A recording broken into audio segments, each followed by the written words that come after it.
Big TV భక్తి సమాచారం WhatsApp ఛానల్లో జాయిన్ అవ్వండి. అన్ని విశేషాలు ఎప్పటికప్పుడు తెలుసుకోండి.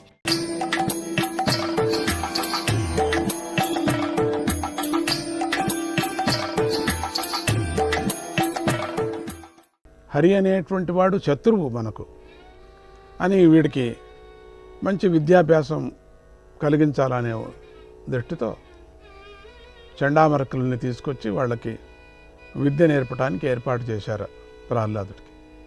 ప్రహ్లాదుడు గురువులు చెప్పినట్టే చదివేవాడు, అన్నీ ఒప్పజెప్పేవాడే. కానీ లోపల హరిధ్యానం మానేవాడు కాదు. లోపల సంగతి ఎవరికి, దాన్ని ఎవరూ పట్టలేరు కదా. బయట ఏమో రిస్ట్రిక్షన్ చేయవచ్చు, బయట వాళ్ళకి హింస పెట్టచ్చు. మనసు లోపల కలిగేటువంటి భక్తి, మనసు లోపల కలిగేటువంటి ఆనందము ఎవ్వరి చేత కూడా ఆపలేరు కదా. అప్పుడు ఒకనాడు హిరణ్యకశిపుడికి కొడుకు యొక్క చదువు ఎట్లా ఉంటుందో పరిశీలన చేస్తామని చెప్పి ప్రహ్లాదుని పిలిపించి, నాయనా నువ్వు ఏమి నేర్చుకున్నావో చెప్పు అని అడిగాడు.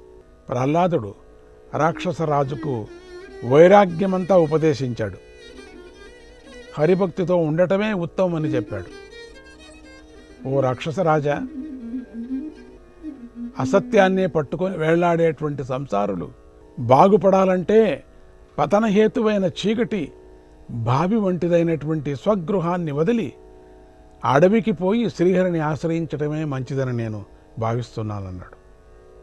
చీకటి వంటి బావి, దీన్ని పట్టుకొని వేలాడుతున్నాం మనం. ఇంతే ప్రపంచం అనుకున్నాం. స్వతంత్రంగా అడవికి వెళ్ళి స్వామిని ధ్యానించటమే ముఖ్యము. అప్పుడు హిరణ్యకశిపుడు ఈ కోపాన్ని తట్టుకోలేక చిందులు తొక్కుతూ ఇదంతా గురువుల బోధ అని భావించి గురువుల మీద గంతులు వేశాడు. షడాబడా వారిని తిట్టాడు. వారు భయపడి కుర్రవాడిని తీసుకువెళ్ళి కేవలం ధర్మార్థ కామాల గురించి మాత్రమే బాగా ఉపదేశించి మళ్ళీ రాజుగారి వద్దకు తెచ్చారు. ఈ మాట ప్రహ్లాదుడు మరింత తీవ్రంగా హరిభక్తిని ప్రశంసిస్తూ మాట్లాడాడు. శ్రవణం కీర్తనం విష్ణోః, శ్రవణం కీర్తనం విష్ణోః, స్మరణం పాదసేవనం, స్మరణం పాదసేవనం, అర్చనం వందనం దాస్యం, అర్చనం వందనం దాస్యం, సఖ్యమాత్మనివేదనం, సఖ్యమాత్మనివేదనం ఇతి పుంసార్పితా విష్ణు భక్తిశ్చేత్ నవలక్షణ, భక్తిశ్చేత్ నవలక్షణ క్రియతే భగవత్యాద్ధా, క్రియతే భగవద్యద్ధా తన్మన్యేధీతముత్తమం, తన్మన్యేధీతముత్తమం.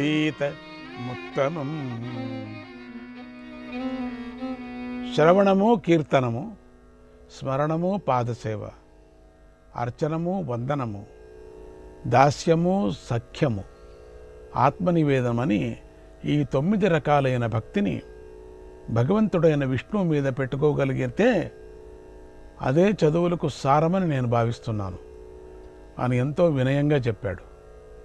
అప్పుడు హిరణ్యకశిపుడు ఈ బుద్ధులు నీకెవరు చెప్పారో చెప్పు అని గర్దించి గట్టిగా అడగగా ప్రహ్లాదుడిలా చెప్పాడు.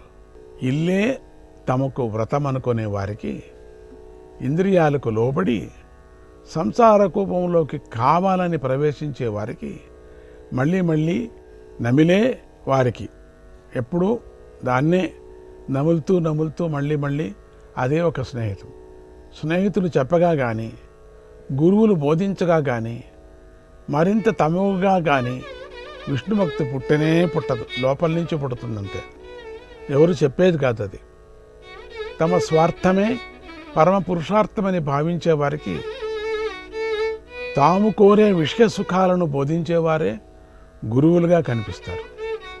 వారిద్దరూ ఈశ్వరుని మాయా అనే తాళ్లకు బద్దులై, అందుచేత గుడ్డివాడిని నడిపించే గుడ్డివాడిలాగా వారిద్దరూ కూడా శ్రీహరిని దర్శించలేరు అన్నాడు. ఎంత అద్భుతమైనటువంటి బోధ! ఇక ఇతనిని బాగు చేయటం వల్ల మా వల్ల కాదన్నారు గురువులు. అక్కడ చెప్పింది వేరే, ఇక్కడ చెప్పేది వేరే, ఏంటో తెలియటం లేదు. హిరణ్యకశిపుడు బాలకుడై పైన ఆగ్రహించి భటులను పిలిచి వీడిని దండించి చంపండి అని ఆజ్ఞాపించాడు. వారు ప్రహ్లాదుడిని దండించారు. వారు ఎంత కొట్టినా ప్రహ్లాదుడికి కొంచెం కూడా దెబ్బ తగలేదు. ఆ పరమాత్ముడే భరిస్తున్నాడు అంతా కూడా. హాయిగా హరిస్మరణంలో లీనమై ఉన్నాడు. అందుకు హిరణ్యాక్షుడు ఆగ్రహించి ఏనుగులతో తొక్కించాడు, విషాలు త్రాగించాడు, మంటల్లోకి త్రోయించాడు, సముద్రంలో పడివేయించాడు, కత్తులతో పొడిపించాడు, కొండల మీద నుంచి క్రిందికి త్రోయించారు కూడా. అయినా ప్రహ్లాదుడికి ఏమీ కాలేదు. అతడు ఎదురు తిరగలేదు, నిందించలేదు, శ్రీహరి ధ్యానం మానలేదు. అలా విష్ణు భక్తుడిగా ప్రహ్లాదుడు తయారయ్యేసరికి హిరణ్యకశిపుడు ఇలా అనుకున్నాడు. అప్రమేయాయ భావోయం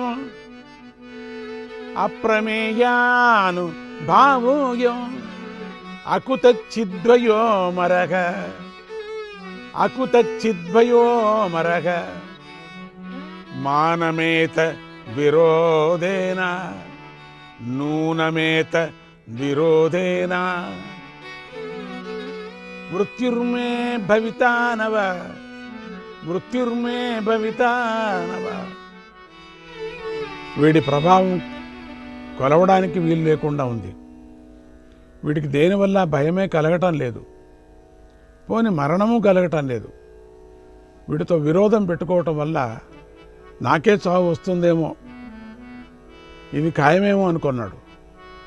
అప్పుడు గురువులు, రాజా కొంచెం వయస్సు వస్తే వాడే మారుతాడులే, కోపాన్ని విడవండి అని హిరణ్యకశిపుడికి నచ్చజెప్పి ప్రహ్లాదుని మళ్ళీ తీసుకొని వెళ్ళి అర్థకామాల గురించి విశేషంగా బోధించసాగారు. ఈసారి యొక్క బోధలు ధర్మం గురించి చెప్పడం మానేశారు. ఆటల సమయంలో ప్రహ్లాదుడు పిల్లలందరినీ పోగేసి అర్థకామాల వల్ల ప్రయోజనం లేదు, అందరికీ హరిభక్తే ముఖ్యమని బోధించి పిల్లలందరినీ భక్తులుగా చేసాగాడు. అక్కడ ఉండేళ్ళంతా హరిభక్తులైపోయారు. రాక్షసుల పిల్లలందరూ ఈ నారాయణ నారాయణ అంటూ ఇంట్లోకి ప్రవేశిస్తుంటే భూత పేతాలంతా పరిగెత్తిపోయేవట. పిల్లలారా రండి, శ్రీహరి లీలాజాలాన్ని తెలుసుకుందరు కానీ అంటూ వాళ్ళతో పాడేవారు. ఆడేవాడు, భజించేవాడు, పరమాత్ముడి యొక్క తత్వం బోధించేవాడు.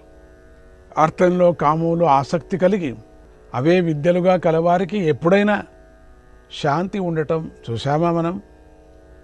ఎవరైనా విన్నారా మీరు? దుఃఖాలు పోవటం చూశామా?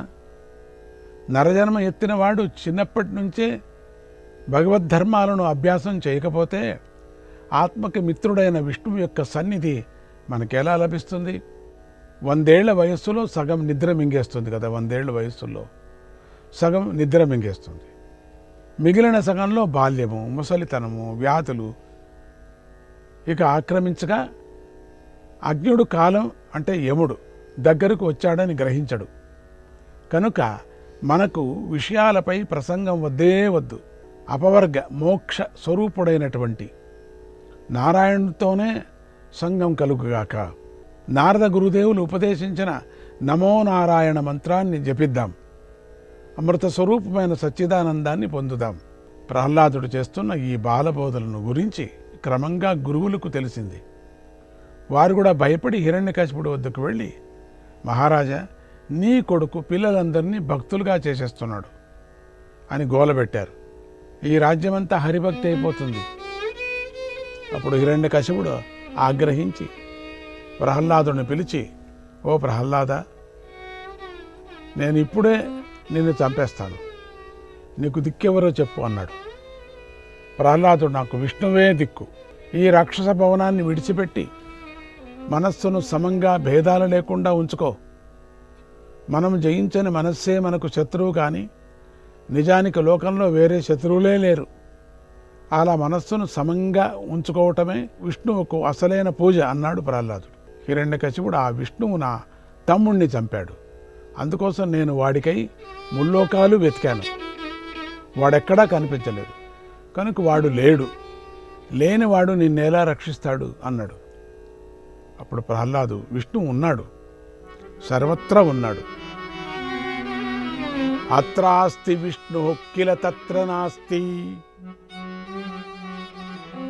అత్రాస్తి విష్ణు కిల తత్ర నాస్తి, త్యహో మతిం మా కురు సర్వగోసౌ, త్యహో మతిం మా కురు సర్వగోసౌ, యత్రైవ తావ ద్విచినోషి తత్ర, యత్రైవ తావ ద్విచినోషి తత్ర శ్రీయః పతి ద్రక్ష్యసి నైవ శంకా, శ్రీయః పతిం ద్రక్ష్యసి నైవ Shanka.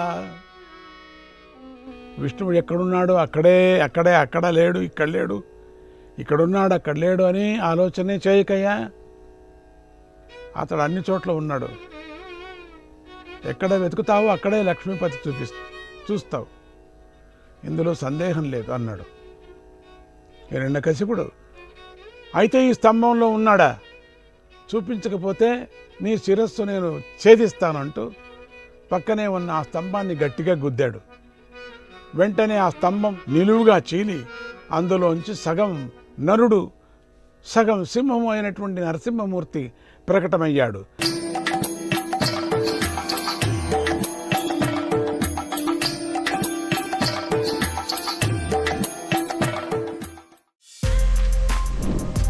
For more videos like this, subscribe Big TV channel.